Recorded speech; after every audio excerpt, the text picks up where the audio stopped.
Hello, I'm Soycat, and North America is easily the most confusing continent, which is a bold claim to make when Asia literally exists and contains the Middle East, Malaysia, and Mongolia all existing as the same continent. But what's wild about North America is that many people don't even realize they're misunderstanding it. I mean, answer the question of how many countries are there on this continent, and you realize quickly you might not know, but also where's the border between it and South America? The answer is there's quite a few, because this is a continent that includes Costa Rica, Cuba, and Canada, all as existing on the same continent. How can that be true? Let's explain in the way I know best on this channel, using maps today, and there'll be 11 of them which all have the theme of splitting the continent in two, or sometimes more, and let's start with the most important way, because yes, the Caribbean is a part of North America, and so if you look at a flag map, especially of it, but of the continent more broadly, you'll see that there is a very low country density on the mainland, on the continental part of the continent. However, if you look at the Caribbean, there are flags everywhere. This tells you two things. It's both very country dense, but also it includes a lot of former parts of an empire. I mean, the UK obviously has five flags here, plus a sixth one if you count Bermuda all the way up there, but also we've got 3 separate Dutch flags, 2 American flags, 2 French flags, and then a whole bunch of independent, also Venezuela's down there, and then a whole bunch of independent countries, and lots of those independent countries are some of the least known about in the world. This is the reason that many people couldn't name most North American countries,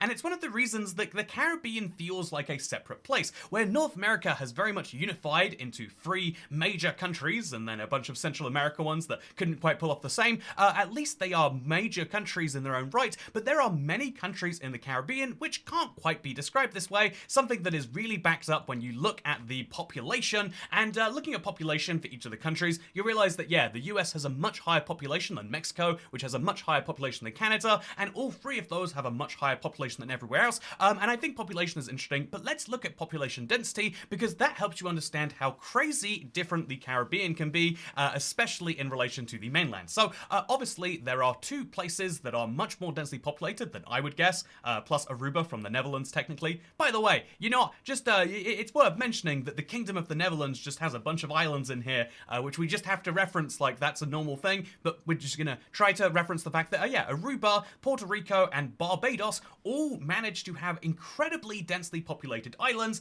and then the density starts to go up and down. Again, you might think that absolute population numbers are interesting, but I think that the population density tells you just how deep into the development game some of these places are. Puerto Rico is absolutely covered in people, whereas by comparison, Jamaica has more land and fewer people. And indeed, if you look at somewhere like Dominica, it's actually fairly large, even though it has a low population. I'm absolutely fascinated by that, by the way. But yeah, the fact that there are lots of Caribbean islands here is one that's very interesting to me, and this helps. I think this makes some sense by itself. But once you go back to the map, and you know, once we go back to a map of North America, you can see like, okay, so now I understand a bit better what's going on here. But actually, what's wild about the map that you'll see is that usually it just counts the mainland territory. But I think one of the most fun maps of the area is this. It is an EEZ territorial map of the world, and obviously this tells you that like you know, not just the land that a country rules, but also the territorial waters that it has instead. This means you know, this helps you understand that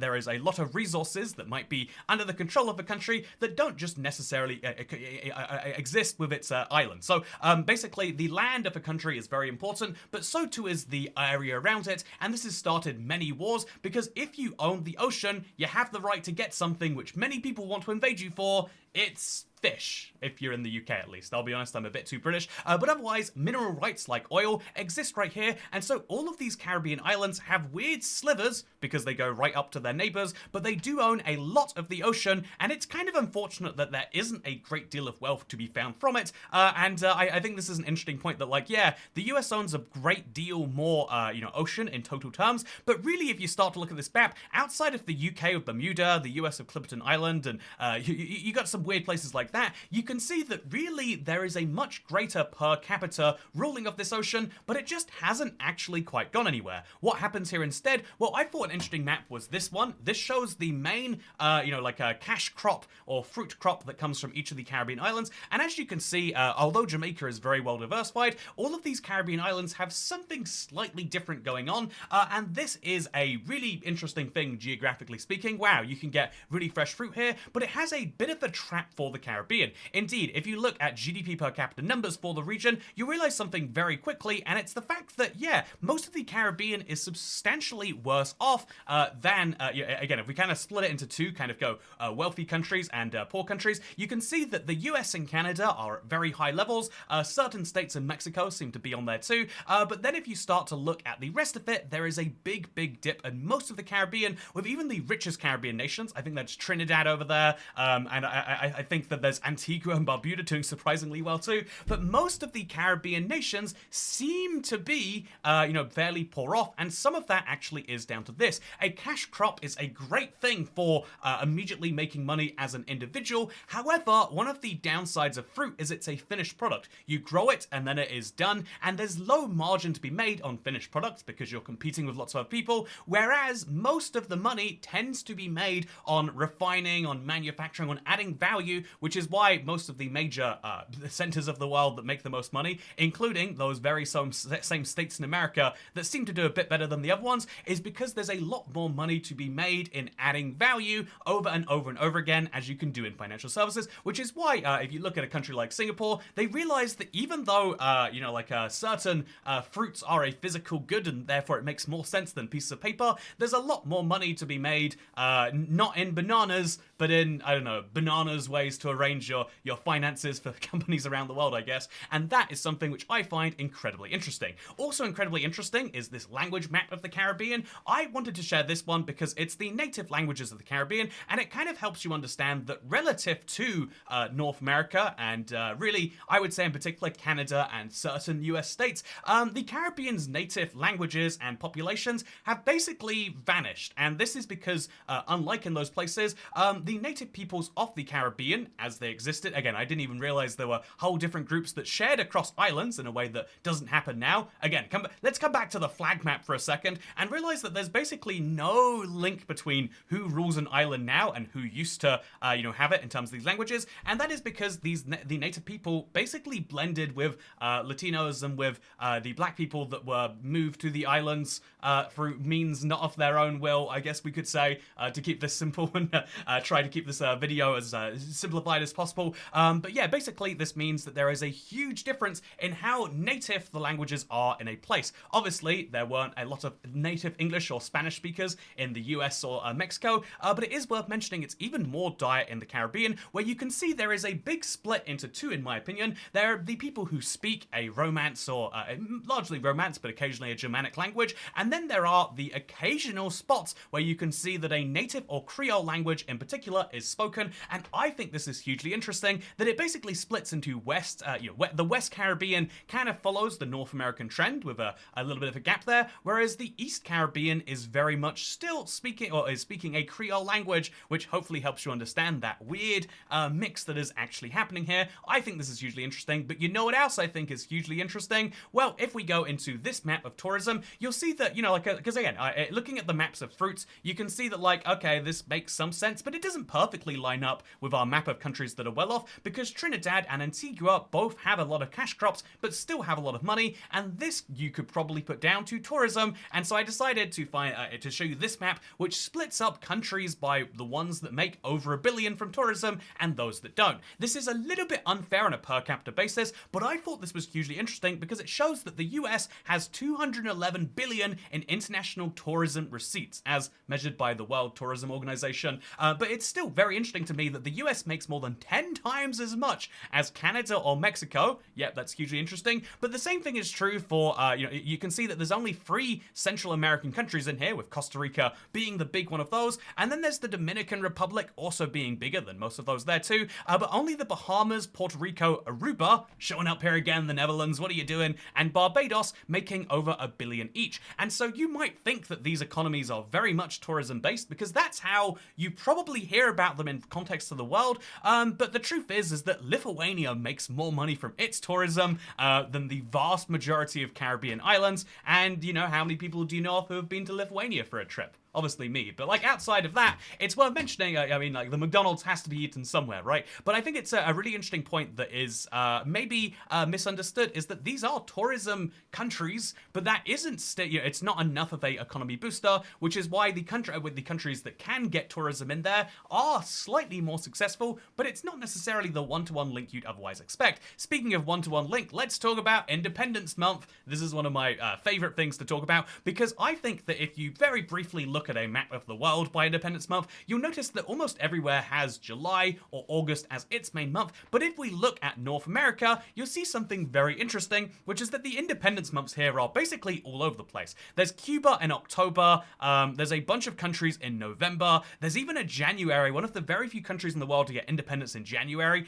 is in the Caribbean. And so why is this the case? Well, this is partially an explanation of the weather in the Caribbean. It seems as though most countries get a little bit more revolutionary in the summer when they think that things are good and they don't need their colonial power. And in the Caribbean, the weather's pretty good all year round. So they just have their revolutions when they feel like it. Or indeed, based on all the grey dots here, they don't have their revolutions when they feel like it because things are so good year round. Why do you even need to have one of those? Indeed, I think that kind of comes back to our previous point that this is the area of the world that is most I guess non-seasonal based, but also most controlled by countries from outside the region. I really want to talk about what it'd be like if the Caribbean combined together, but first, let's talk about driving on the left versus the right. This is because of the fact that it's a bunch of different islands, North America has a bunch of different driving sides of the road, because you're never going to drive from the Bahamas to Cuba to Jamaica. They can have two different sides of the road and it's going to be fine. I think the most interesting cases of this would be the British Virgin Islands and the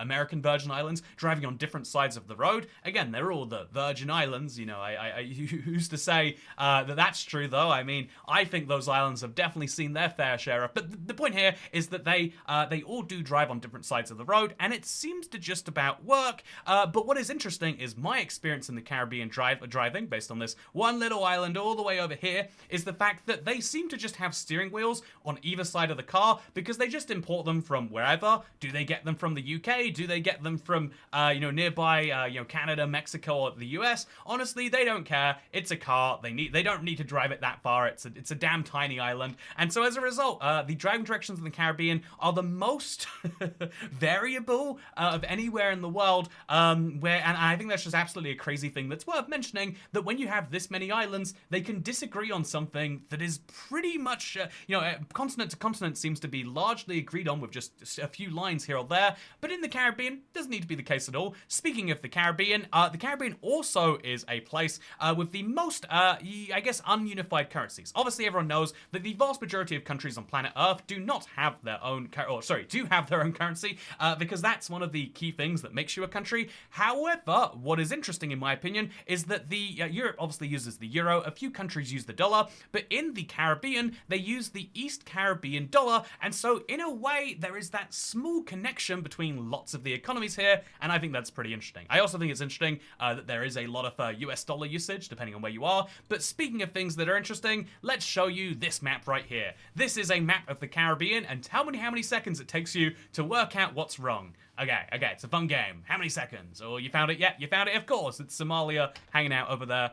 Let me know if you found that in time, but also let me know what you think about the idea of the Caribbean joining together. I don't know why, this is one of those ideas that captures my attention the most. The Caribbean is a place that, by the way, also, I should mention, all the way this late in the video, long after I've gotten the the comments for engagement, a lot of people who live in North America actually call this the Caribbean. No, it's the Caribbean. It sounds so unnatural to say it that way, the Caribbean. But that is what people call it here, in this, or rather in this particular region of the world. And in the Caribbean, it does seem as though people seem to go a little bit one way or the other based on, what their largest source of tourists is, because what I think is very interesting about the whole area is that it is a place that seems to be very, very, very divided for somewhere so proximately close. Again, from Costa Rica to Mexico, there are some cultural changes, but really, it's nowhere near as vast as you would find from a similar distance from, say, Haiti to Anguilla, or from, say, Trinidad and Tobago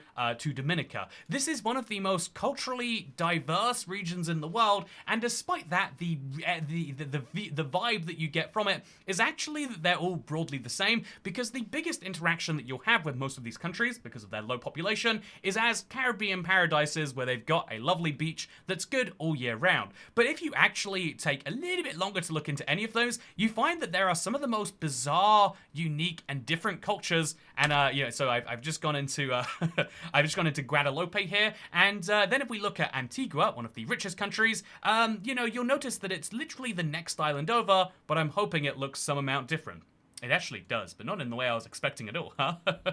And I think that's one of the most interesting things about this, is how much variance you can have in places that are so close together, because ultimately, islands are further apart than an equivalent piece of land because of the relative inaccessibility of going from Montserrat to Guadeloupe, from going from Barbados to Grenada, and I think that that leads to one of the most interesting regions on the planet, but there are far too many countries. So if you guys feel like getting together, you would make a almost normal-sized country in terms of population. There might be a few too many languages, but the GDP would be pretty decent. And I think that a lot of things, given the similarities that these places have economically speaking, I think it could be a good thing. Although, you know, getting Cuba to agree to that might be tricky. You know, honestly, getting the Dominican and Haiti to agree to be in the same country might be so tricky that, and also getting all of the, all of those European countries to give up their territories, maybe it's not actually going to work, but I just want to believe. Oh, also, I have to say this at some point in this video, Bermuda is not a Caribbean country. This blows my mind, because what is this if not? And the answer is, it's just a random island. One of the it's so isolated, that's why they have that full EEZ. It blows my mind that Bermuda exists, and if I can leave you with one point from this video, it's that Bermuda is a scary place. The fact that there are so many islands nearby these other ones means that at least there was some native culture that could spread from one to the other. Bermuda is just inaccessible in every sense of that word, and I would be terrified if I lived there, so don't go to Bermuda. That's my point from this video. Thank you for watching. I hope that you have now learned a thing about the Caribbean, or about North America more broadly, and if you have, then subscribe. If you haven't, then I don't know. If you didn't learn from this video, try watching another one. Maybe you'll learn from that. And if you really enjoy it, consider supporting on Patreon, because I use that money to buy lobster rolls and maybe to fly to some of these Caribbean islands. Again, I'd love to see what's happening on Dominica. Why are there so few people here? Is it a good thing that there are a few people? Are they all happier? You know, because there's fewer of them. I don't know. They don't look happy to me. Although they've got a shawarma king. You know, actually, maybe that's all you need in life. Speaking of all you need in life, thank you for watching. Second channel. Don't care. Bye.